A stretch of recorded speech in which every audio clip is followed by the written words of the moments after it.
اس پر پوری طرح قادر ہے، پوری طرح قدرت رکھتا ہے۔ فرمایا الذی خلق الموت، وہ جس نے موت کو خلق کیا، والحیات، اور جس نے زندگی کو بنایا، کس لیے؟ لیبلوکم ایکم احسن عملا، تاکہ تمہیں آزمائے کہ تم میں سے کس کا عمل بہتر۔ موت اور حیات، پیدا ہوتا ہے انسان، جوان ہوتا ہے، بڑا ہوتا ہے، پڑھائی کرتا ہے، کاروبار کرتا ہے، پتہ نہیں کون سے بد و جزر زندگی میں دیکھتا ہے، تو اللہ نے فرمایا اس کا ایک مقصد ہے۔ مقصد یہ ہے کہ پتہ چلے تم میں سے اچھے عمل کون کرتا ہے، تو ہم یہاں عمل کرنے آئے ہیں۔ قیامت کے دن جو بات ہوگی وہ اعمال کی ہوگی، مکان جائیداد کار کوٹھی کی بات نہیں ہوگی۔ تو اعمال، اچھا عمل، احسن عملہ کے تحت مفسرین نے لکھا ہے کہ کام نیکی کا جب بھی کرو ذرا زیادہ ہی اچھا کر کے کرو۔ وضو کرو تو سونا کر کے کرو، نماز پڑھو تو ذرا آج گئے پڑھنی جو ہے تو اب ذرا سونی کر کے پڑھو۔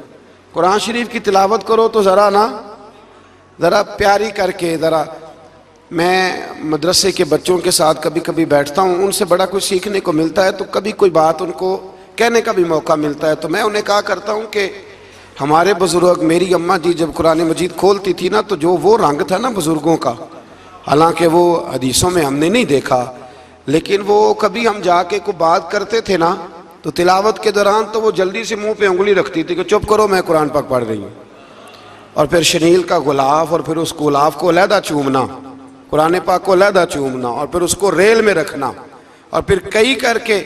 تو ہم جو آج ہیں تو ہم اس عمل کو اتنا اچھا کر کے نہیں کرتے، بس ٹھیک ہے ہر وقت ہاتھ میں قرآن مجید رہتا ہے تو وہ رویہ نہیں، تو کام کرنا ہے تو اس کو کیا کریں؟ اچھا کر کے کریں، ذرا مزیدار کر کے کریں، عمل کریں تو ذرا بہترین عمل کریں۔ لیکن نبی کریم نے یہ نہیں فرمایا کہ میں تمہیں اخلاق سکھانے آیا ہوں، فرمایا میں اخلاق عالیہ کی تکمیل کرنے آیا ہوں۔ یعنی جو بڑا اخلاق ہے نا، احسن ترین عمل، اس کا میرے نبی پاک نے درس ارشاد فرمایا ہے۔ اس کا ایک صحابی نے پوچھا یا رسول اللہ صلی اللہ تعالی علیہ وسلم، بہترین عمل کون سا ہے؟ بہترین عمل؟ تو حضور نے فرمایا بہترین عمل اس بندے کا ہے عمر لمبی ہو پر کام سارے ہی اچھے ہوں۔ یعنی تو احسن طریقے سے زندگی گزارے، اچھے طریقے سے تیرا وقت گزرے۔ تو عمل جب بھی کرے نا، دیکھیں نا، صدقہ اور خیرات کرنا ہے تو تانگ آ کے بھی تو کرنا ہی ہے نا، اور غریب کو 10 چکر گھر میں لگوا کے بھی تو کرنا ہی ہے نا، اس کو 6 دفعہ ڈانٹ کے بھی تو کرنا ہی ہے۔ تو کرنا ہے تو لہذا صحیح کر کے کر دو۔ مطلب وہ گھر میں خاتون خانہ نے کپڑوں کے لیے پیسے مانگ لیے تو 1.5 گھنٹے کے لیکچر کے بعد بھی تو دینے ہی ہے نا، کیا خیال ہے آپ کا؟ تو اگر وقت پہ دے دیے جائیں تو چلو معاملہ ذرا، یا تو نہ دیں، بات ختم ہو گئی۔ تو اگر آپ نے 1.5 گھنٹے کے شدید احتجاج کے بعد بھی دینے ہی ہیں تو پھر یہ ہے کہ عمل کو اچھا کر کے کر لیں، ذرا اس میں خوبصورتی رہتی ہے۔ اللہ تعالیٰ سمجھنے کی توفیق عطا فرمائے۔ بڑے خوبصورت مضامین ہیں اس سورہ مبارکہ میں۔ آیت نمبر 19 میں اللہ نے فرمایا کہ کیا انہوں نے اپنے اوپر کبھی پر پھیلائے اور کبھی پر سمیٹے ہوئے پرندوں کو نہیں دیکھا؟ کیا تم نے کبھی دیکھا نہیں کچھ پرندے اوپر اٹھتے ہیں تو پر پھیلائے ہوتے ہیں اور کچھ نے پر سمیٹے ہوتے ہیں؟ تو فرمایا ان کو فضا میں رحمان کے علاوہ کو روک نہیں سکتا، صرف ایک رب رحمان ہے جس نے انہیں فضا میں، یار جہاز آپ نے دیکھا ہے اسے کون روکتا ہے؟ آپ یقین کریں کبھی اس پہ بیٹھا بندہ غور کرنے لگ جائے نا میں کہاں ہوں، تو ہو سکتا ہے پریشان ہو جائے۔ کون روک کے رکھتا ہے اسے؟ تو فرمایا یہ رب کی قدرت ہے، جہاں چاہے جس کو چاہے وہیں کھڑا فرما دے۔ یہ اللہ تبارک و تعالیٰ کی قدرت ہے۔ آیت نمبر 20 میں اللہ کی مدد کرنے اور رزق عطا کرنے کا بیان ہے کہ اللہ مدد بھی کرتا ہے تمہاری اور تمہیں رزق بھی عطا کرتا ہے۔ آیت نمبر 23 میں فرمایا کہ اللہ وہ ہے جس نے تمہیں پیدا کیا، تمہیں سننے، دیکھنے اور سمجھنے کی صلاحیتیں عطا کی، مگر بندے بڑے کم ہیں، بڑے کم بندے ہیں جو اللہ کی نعمتوں کا شکر ادا کرتے ہیں۔ یہ سوچنے سمجھنے کی صلاحیت آپ کے خیال میں چھوٹی نعمت ہے؟ بہت بڑی نعمت ہے۔ آپ یقین کریں بعض لوگوں کے پاس سارا کچھ ہوتا ہے لیکن شعور کی دولت نہیں ہوتی، تو یہ بہت بڑی نعمت ہے، اس کا بھی اللہ کی بارگاہ میں شکر ادا کیا کریں۔ جب اللہ کوئی عقل شعور دے دے تو دوسروں کو بیوقوف سمجھنے کی بجائے نا اس نعمت پر اللہ کا شکر ادا۔ آگے سورہ قلم ہے۔ اس سورہ مبارکہ کے اندر اللہ تبارک و تعالی نے نا قسمیں ارشاد فرمائیں، اور قسم کھا کے کہا کہ محبوب آپ کوئی مجنون نہیں، آپ کو دیوانے نہیں، یقیناً آپ کے لیے ایسا اجر ہے جو کبھی ختم نہیں ہوگا۔ اور پھر فرمایا وَإِنَّكَ لَعَلَىٰ خُلُقٍ عَظِيمٍ، محبوب جتنے عظیم الشان اخلاق تھے نا ان سب کا ہم نے آپ کو مالک بنا دیا ہے۔ یہ اعلیٰ لفظ اصطلاح ہے، قبضے کے معنی میں آتا ہے عربی میں۔ فرمایا ہم نے آپ کو اخلاق عالیہ کا مالک بنا، جتنے اچھے اخلاق ہیں ان سب کا اللہ نے نبی پاک کو مالک۔ اور سب مفسرین نے بڑا کچھ لکھا، پر بریلی کے امام نے ایک جملہ لکھا تو بڑا ہی شاندار لکھا۔ اعلیٰ حضرت فرمانے لگے کہ اخلاق یہ نہیں کہ جو کام اچھا تھا وہ نبی کریم نے کیا ہے، بلکہ فرماتے ہیں جس جس کو حضور نے کر دیا وہ اچھا ہو گیا، جس جس کو حضور نے کر دیا وہ اچھا۔ فرماتے ہیں رسول کریم کا مسکرانا بھی اچھا ہی ہے، اور کبھی دین کی مخالفوں پر ناراض ہونا بھی اچھا ہی ہے۔ نبی پاک علیہ السلام کا بدر میں تلوار اٹھانا بھی اچھا ہے، اور رسول کریم صلی اللہ تعالی علیہ وسلم کا فتح مکہ کے دن معاف کر دینا بھی، یہ سارا کچھ ہی اچھا ہے۔ بس جس کو حضور جب کرتے گئے وہ اچھا ہوتا گیا۔ اور حضرت عائشہ صدیقہ رضی اللہ تعالیٰ عنہ سے جب کسی نے پوچھا تھا کہ بتائیے نبی کریم علیہ السلام کے اخلاق عالیہ کیسے تھے، تو حضرت عائشہ صدیقہ کہنے لگی تم نے قرآن نہیں پڑھا؟ سارے اخلاق جو قرآن میں ہیں وہ سارا میرے رسول پاک کا اخلاق ہی ہے، وہ سارا میرے نبی کریم علیہ السلام کا اخلاق ہی ہے، وہ سارا اخلاق ہے رسول پاک سید عالم صلی اللہ تعالی علیہ وسلم۔ تو پھر اس سے آگے جا کے نا آیت نمبر 8 سے اللہ تبارک و تعالی نے رسول کریم صلی اللہ علیہ وسلم کو فرمایا کہ کفار چاہتے ہیں کہ دین کے معاملے میں آپ ان سے بے جا رعایت برتیں، آپ ان پر آسانی کریں، کھلی چھٹی دے دیں، اور جواب میں وہ بھی رعایت کریں گے۔ فرمایا ایسا نہیں ہو سکتا، حق پر کوئی سمجھوتا نہیں ہو سکتا۔ اس کے بعد ایک دشمن رسول صلی اللہ علیہ وسلم، مفسرین نے اس کا نام ولید بن مغیرہ لکھا ہے، اس نے نبی پاک علیہ السلام کی گستاخی کی تھی، تو اللہ نے اس کے 9 کبھی باتیں قرآن میں بیان کی، بڑی باتیں ارشاد فرمایا جھوٹی قسمیں کھاتا ہے، نکتہ چینیاں کرتا ہے، سخت منع کرنے والا ہے بلائی سے اور حد سے بڑھنے والا ہے، اور آخر میں فرمایا اتلم بعد ذالک الزنیم، فرمایا یہ نا ہے ہی بد اصل، اس کی اصل میں ہی مسئلہ ہے۔ یہ کتنی سخت بات ہے، جب نبی کریم کے بے ادب کی بات ہوتی ہے تو پھر باتیں سخت ہی ہوتی ہیں۔ یہ قرآن مجید نے سخت باتیں فرمایا کہ یہ اس کی اصل میں ہی مسئلہ ہے محبوب۔ اس نے ایک بات کی تو اللہ کریم نے 9 اس کی کبھی اوصاف بیان فرمائے، اس لیے اعلیٰ حضرت نے کہا تھا دشمن احمد پہ شدت کیجئے، دشمن احمد پہ شدت کیجئے، ملحدوں سے کیا مروت کیجئے، شرک ٹھہرے جس میں تعظیم حبیب، اس برے مذہب پہ لعنت کیجئے، اس برے مذہب پہ لعنت کیجئے، اور جو نہ بھولا ہم غریبوں کو رضا، ذکر اس کا اپنی عادت کیجئے۔ آگے پھر سورۃ الحاقہ، اس سورہ مبارکہ کے شروع میں قیامت کے حق اور یقینی ہونے کو بیان کیا گیا ہے، پھر قوم سمود اور قوم عاد اور فرعون پر نازل ہونے والے عذاب کا ذکر ہے۔ یہ سارے مضامین پہلے بیان ہو چکے ہیں نا جی، ماشاءاللہ تفصیل سے ہم سن چکے ہیں، قوم عاد، قوم سمود، ان سب کے بارے میں اس سورہ مبارکہ میں اللہ نے بیان فرمایا۔ اسی سورہ کی آیت نمبر 19 سے بتایا کہ قیامت میں جس کے نامہ اعمال اس کے دائیں ہاتھ میں دیا جائے گا، یہ اس کے سرخ رو ہونے کی علامت ہوگی۔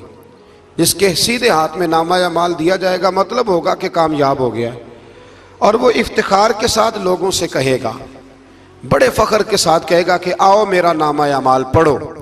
اس کے برعکس جس کا نامہ اعمال اس کے بائیں ہاتھ میں دیا جائے گا، یہ اس کی رسوائی کی علامت ہوگی، اس کی رسوائی کی علامت ہوگی، اور وہ کہے گا کاش میرا نامہ اعمال دیا ہی نہ جاتا، اور موت کے ساتھ ہی میرا قصہ ہمیشہ کے لیے ختم ہو چکا ہوتا، جس کا بھی نامہ اعمال سیدھے ہاتھ میں۔ ہمارے بزرگ فرماتے ہیں کہ سیدھے ہاتھ سے لینا دینا حضور کی سنت ہے، کوشش کریں لیں بھی سیدھے ہاتھ سے، دیں بھی، کھائیں بھی سیدھے ہاتھ سے۔ فرماتے ہیں عادت ہی سیدھے ہاتھ کی بنا لو، جب قیامت میں فرشتے نامہ اعمال دینے لگے تو عادت ہی سیدھے ہاتھ کی ہو، عادت ہی سیدھے ہاتھ کی ہو، عادت، اور سیدھے ہاتھ سے لیں، سیدھے ہاتھ سے ہی دیں۔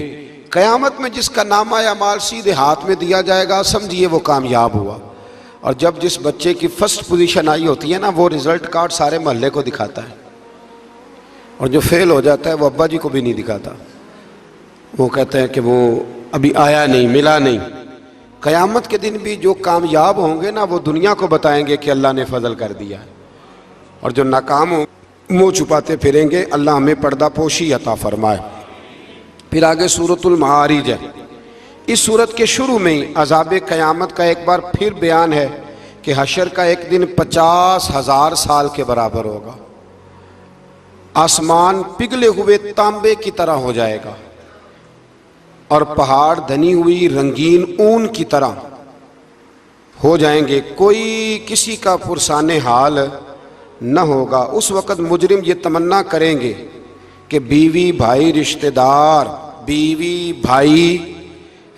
دار اور تمام اہل زمین سب کو اپنا فدیہ دے کے اپنی جان چھڑا لیں، سب کو دھونس دے آگ میں لیکن اپنی جان چھڑا لیں۔ اس دن انسان کا یہ حال ہوگا۔ یہ جو کچھ لوگ، میں نے پہلے بھی کہا تھا کہ کچھ لوگ نا مذاق اڑاتے ہیں قیامت کے عذاب کا، قبر کے عذاب کا، یہ بات درست نہیں ہے۔ دیکھیں نا کہ اللہ تعالیٰ نے قرآن مجید کی واضح آیات میں عذاب کا ذکر فرمایا ہے۔ کیوں فرمایا ہے؟ کہ لوگ اس عذاب سے ڈرے، اس سے بچنے کے لیے تیاری کریں، یہ بیان فرمایا۔ اب یہاں لوگ مذاق اڑاتے ہیں معاذ اللہ تعالیٰ، کہتے ہیں دیکھو جی فلاں مولانا کہہ رہے تھے بچھو آئیں گے تو یہ ہوگا۔ خدا کے بندو، مولانا کون ہوتے ہیں؟ مولانا کون ہوتے ہیں یہ بات کرنے والے؟ یہ تو حدیثوں میں آئی، قرآن مجید کی آیات میں آئی۔ آپ مذاق نہیں اڑائیں بلکہ کوشش کریں کہ اللہ تبارک و تعالی ہمیں سمجھنے کی توفیق عطا فرمائے۔ پھر آیت نمبر 19 سے انسان کے کم حوصلہ ہونے، مصیبت کے وقت گھبرا جانے اور نفع پہنچنے کی صورت میں بخل کرنے کا ذکر ہے۔ فرمایا بڑے کم حوصلے والا ہے، مصیبت کے وقت گھبرا جاتا ہے، اور اگر اسے ہم نفع دیں نا تو جب نفع ملے تو چاہیے تھا نا سخاوت کرتا، تو اس وقت کیا کرتا ہے؟ بخل کرتا ہے، کنجوسی کرتا ہے۔ اللہ فرما رہا ہے، نبی پاک علیہ الصلوۃ والسلام نے فرمایا یہ جو سخی ہوتا ہے نا، فرمایا یہ سخی بندوں کے دل کے قریب بھی ہوتا ہے، اللہ کے قریب بھی ہوتا ہے، اور جنت کے قریب بھی ہوتا ہے۔ اور فرمایا یہ جو بخیل ہوتا ہے نا، بخیل، یہ بندوں سے بھی دور ہی ہوتا ہے، بندوں سے بھی دور ہے، جنت سے بھی دور ہے، اور اللہ تبارک و تعالیٰ کے قرب سے بھی دور ہے۔ اور حضور فرماتے ہیں جب صبح سورج طلوع ہوتا ہے تو فرشتہ دعا کرتا ہے، اللہ سخی کو زیادہ عطا فرما، اور کہتا ہے یا اللہ جو کنجوسی کرے نا اس سے روک لے، اسے نہ دے، اس لیے کہ جب وہ نہیں دے رہا۔ بڑی خوبصورت مثال علامہ اسماعیل حقی نے لکھی ہے۔ آپ فرماتے ہیں کنویں سے سارا پانی ختم ہو جائے تو نیچے سے تازہ آ جاتا ہے، اور اگر پانی ختم نہ ہو اندر ہی پڑا رہے تو باسی ہو جاتا ہے۔ تو ایسا ہونا چاہیے کہ ایک دفعہ سارا پانی ختم، میں آپ کو سارا مال صدقہ کرنے کو نہیں کہہ رہا، لیکن حضرت ابوبکر صدیق نے کئی دفعہ یہ کام کیا۔ ہجرت کی رات بھی سارے پیسے ہی لے گئے، تبوک کے دن بھی سارے پیسے خرچ کر دیے، حضور نے اعلان کیا تو سارے پیسے ہی۔ مولانا حسن رضا صاحب فرمایا کرتے تھے اعلیٰ حضرت کے بھائی، بیاں ہو کس زبان سے مرتبہ صدیق اکبر کا، کہ محبوب خدا محبوب ہے صدیق اکبر کا، اور لٹایا راہ حق نے گھر کئی بار اس محبت سے، کہ لٹ لٹ کر حسن گھر بن گیا صدیق اکبر کا، لٹ لٹ کر حسن گھر بن گیا صدیق اکبر کا۔ تو کنجوسی سے بچنے کی کوشش کریں۔ ہاں اسلام فضول خرچی سے منع کرتا ہے، فضول خرچی نہیں کریں، لیکن جہاں خرچ کرنا ہو وہاں سے کنجوسی بھی نہ کریں۔ پھر اس سے آگے سورہ نوح کا ذکر ہے۔ اس سورہ کے شروع میں ہی نوح علیہ السلام کا اپنی قوم کی طرف مبعوث ہونے پر قوم کو اللہ کی عبادت کی دعوت دینے اور گناہ چھوڑنے کا ذکر ہے۔ پھر حضرت نوح علیہ السلام نے جو اپنی قوم کے بارے میں اللہ سے فریاد کی کہ اللہ جی نہیں مانتے، پھر عذاب آیا، تو اس ساری بات کا اللہ نے سورہ نوح کے اندر ذکر فرمایا۔ پھر آگے سورۃ الجن ہے، سورہ جن۔ میں نے آپ کو پچھلے کچھ اسباق میں بھی بتایا تھا کہ جن نبی کریم علیہ السلام کے غلام تھے، حضور کا کلمہ پڑھتے تھے۔ جنات مسلمان ہوتے ہیں، بلا وجہ کسی کو تنگ نہیں کرتے۔ ہمارے ہاں جتنا شور ہے نا جنات کے آنے کا، اتنے آتے نہیں، اتنا کالا جادو ہوتا نہیں جتنا کہ ہم لوگوں نے سمجھ لیا ہے۔ قرآن مجید کی آخری 2 سورتیں پڑھیں، اللہ اپنی رحمت فرمانے والا ہے، اللہ کرم نوازی کرنے والا ہے۔ اس صورت میں اس امر کا بیان ہوا ہے کہ جنات جو تھے وہ عالم بالا میں خبروں کی سن گن کے لیے، خبریں تلاش کرنے کے لیے جایا کرتے تھے، مگر اب وہ وقت آ گیا ہے کہ عالم بالا میں ان کا داخلہ بند کر دیا گیا ہے۔ ایک وقت تھا کہ جنات خبریں سننے گننے کے لیے چلے جاتے تھے، اب ان کا داخلہ اب وہاں کی خبریں بتا سکتے، یعنی کو بابا جی اگر کہہ دینا کہ مجھے جن نے بتایا ہے کہ تیری اتنی روزی ہے، اتنی باندھ ہے، تب تو مر جائے گا، تو یہ بات اس لیے درست نہیں کہ اب جنوں کا وہاں جانا ویسے ہی بند ہو گیا۔ تو اب بابا جی تو آپ کو پتہ ہے نا، یہ بھی کہہ دیتے ہیں اللہ ماشاءاللہ کہ وہ چیزیں پیسے مانگتی ہیں، یعنی بڑی بڑی عجیب فلسفے کے ساتھ نا وہ چیزیں پیسے مانگتی ہیں۔ تو میں نے کہا مطلب چیزوں کا پیسے مانگنا تو سمجھ میں نہیں آتا، یا پھر کوئی ایسی بات بتا دی جاتی ہے کہ جس سے وہ پیسے دینے والا ماحول بن جاتا ہے۔ تو فرمایا اب ان کا وہاں جانا بند ہے، اور جو بھی جاتا ہے محافظ ان کا راستہ روک لیتے ہیں، اور آگ کے گولے ان پر برسائے جاتے ہیں اگر آسمانوں پر جانے کی جن کوشش کریں۔ جنات نے مشورہ کیا کہ پورے روئے زمین کا جائزہ لے کے دیکھیں آخر یہ سارا منظر کیوں تبدیل ہو گیا، تو ضرور کوئی بڑی تبدیلی آئی ہے۔ حضرت ابن عباس رضی اللہ تعالیٰ عنہ نے بیان کیا کہ ان کی ایک جماعت مکے کی طرف گئی، اور وہاں نبی پاک علیہ السلام عکاظ کے بازار میں اپنے اصحاب کو صبح کی نماز پڑھا رہے تھے۔ انہوں نے یہ قرآن سنا، اور پھر جن جا کے دوسروں کو کہنے لگے کہ ایسا قرآن سن کے آئے ہیں کہ جیسا کبھی نہیں سنا۔ تو آؤ پھر محبوب کریم کی بارگاہ میں چلتے ہیں، خود بھی مسلمان ہوئے اور اپنی قوم کو بھی اسلام کی دعوت دی۔ اس کی آیت نمبر 26 میں اللہ تبارک و تعالیٰ نے فرمایا، یہ سورہ جن جو ہے نا، اس کی آیت نمبر 26، اللہ کریم نے ارشاد فرمایا عالم الغیب فلا یظہر علی غیبہ احدا، فرمایا غیب کا جاننے والا اپنے غیب پر کسی کو مطلع نہیں کرتا، غیب کا جاننے والا آگاہ نہیں کرتا اپنے غیب پر کسی کو بھی۔ آگے فرمایا الا من ارتضی من رسول، لیکن اپنے رسولوں میں سے جس کو پسند کرتا ہے اس کام کے لیے چن لیتا ہے۔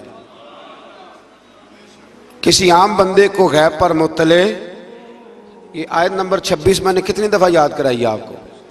تو بھئی عقائد جو ہوتے ہیں وہ جب سے ہم قرآن مجید پڑھ رہے ہیں جگہ جگہ عقائد آئے ہیں اہل سنت کے، جگہ جگہ آئے ہیں، تو آپ سمجھیں نا کہ یہ عقیدہ جو ہوتا ہے یہ شعر سے ثابت نہیں ہوتا، یہ قرآن حدیث سے ثابت ہوتا ہے۔ شعر تو ایک ذوق کا نام ہے۔ تو فرمایا عام آدمی کو اللہ غیب پر اطلاع نہیں دیتا، پر اپنے رسولوں میں سے جس کو چاہتا ہے اس کام کے لیے چن لیتا ہے۔ تو بتائیے نبی پاک سے بڑھ کے بھی اللہ کسی کو چاہتا ہے؟ حضور نے فرمایا خبردار ہو جاؤ، اس نے مجھے اپنا محبوب بنایا ہے، الا وانا حبیب اللہ، خبردار میں اللہ کا حبیب بن کے آیا ہوں۔ تو علم غیب اللہ نے اپنے رسول کو دیا، اور اس کی برکت سے نبی کریم علیہ السلام نے دین کا بہت سارا کام کیا۔ حبیب کریم علیہ السلام نے بہت ساری باتیں، اور بہت سارے ایسے لوگ ہیں جو صرف حضور کا غیب دیکھ کے ایمان لائے، یعنی ایمان ہی غیب دیکھ کے لائے۔ خود حضرت عباس نبی کریم کے چچا، وہ جب بدر کے لیے آنے لگے نا، وہ آنا اس وقت بھی نہیں چاہ رہے تھے، پر قبیلے اور برادری نے مجبور کر کے انہیں ساتھ تیار کیا۔ وہ آئے نا تو جو گھر میں سونا پڑا تھا نا وہ ایک جگہ پہ چھوڑ آئے، اپنی بیوی کو کہنے لگے کہ میں آ گیا تو نکال لوں گا، اور اگر میں قتل کر دیا گیا تو تو نا نکال کے بچوں پہ خرچ کر دینا۔ تو نبی پاک علیہ الصلوۃ والسلام کے پاس جب یہ قیدی ہو کے آئے تو حضور نے فرمایا چچا فدیہ دو، اتنے پیسے دو چلے جاؤ۔ تو کہنے لگے میرے پاس تو شے ہی کوئی نہیں۔ وہ جو 15 دن عمرے والے وہاں رہتے ہیں نا، وہ 2.5 من کی شاپنگ کر لیتے ہیں، اور جب کسٹم والا کہتا ہے نا پیسے دو تو تازہ عمرہ کیا ہوتا ہے، کہتے شے ہی کوئی نہیں۔ یہ ظلم ہے، تازہ عمرہ کیا ابھی آئے ہیں، ہاں جی۔ تو مطلب اتنی وہ خستہ حالی ہو جاتی ہے. یہ میں پریکٹیکل بتا رہا ہوں اللہ کے فضل سے. ایک سے میں نے کہا تو مجھ سے لے لے, کہتا چپ کرو تسی کو بچ بول دے ہو. میں نے کہا مجھ سے لے لو دے دینا, کہتا تو چھڈو. بھائی چھوڑیں, آپ کیوں غلط بات کرتے ہیں. تو بہت سارے بندے ہوتے ہیں جو کہتے ہیں شے ہی کوئی نہیں, بالکل کوئی شے نہیں.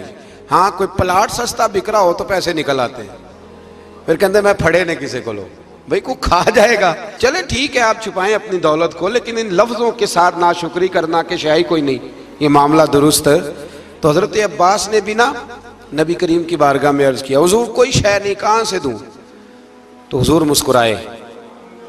حضور نے فرمایا چاچا جب گھر سے نکلنے لگے تھے تو وہ اکیلے میں میری چچی کو بلا کے جو پیسے دے کے آئے تھے, اور وہ اس کو کہہ کے آئے تھے کہ میں آ گیا تو میں تمہیں بتاؤں گا کیا کرنا ہے, نہ آیا تو پھر نکال کے بچوں پہ خرچ کر دینا. یہ سن کر حضرت عباس پہ راشا ہوا طاری. یہ سن کر حضرت حفیظ جلندری کہتے ہیں یہ سن کر حضرت عباس پہ راشا ہوا طاری کہ پیغمبر تو رکھتا ہے دلوں کی بھی خبرداری.